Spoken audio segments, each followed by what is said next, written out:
रागी गले ममता दीदी। पश्चिमबंग मुख्यमंत्री ममता बनर्जी पुणी थरे प्रधानमंत्री नरेंद्र मोदी को टार्गेट करिसेंती।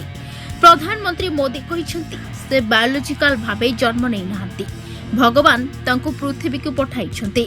से आहुरी मध्ये कहिसेंती जे 2047 पर्यंत भगवान को दूत होई रहिबे। से ईश्वर द्वारा प्रेरित दूत भाव में बंचिबा को जाउछंती बोली कहिसेंती।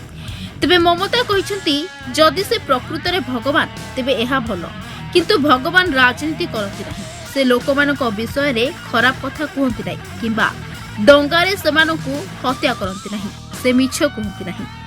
तेबे प्रधानमंत्री को टार्गेट करी कहिसेंती ममता बनर्जी, मु आपन को एक स्थान देबी जहा द्वारा आपण एक मंदिर निर्माण करि परिबे एवं आपणकर फोटो रखि परिबे। आमे तुलसी पत्र एवं फूल मध्य चढ़ाइबु एवं धूपकाठी देबु एवं पुरोहित मध्य नियुक्त करिबु। मिठा एवं खेचुड़ी मध्य लागि हेबो, जहा फल रे आपण सेठारे बसिबे एवं दया करी भारत को असुविधा रे पकांतु नाही।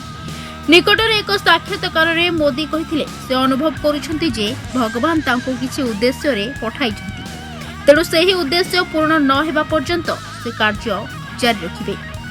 Bureau report, Dinalipi live.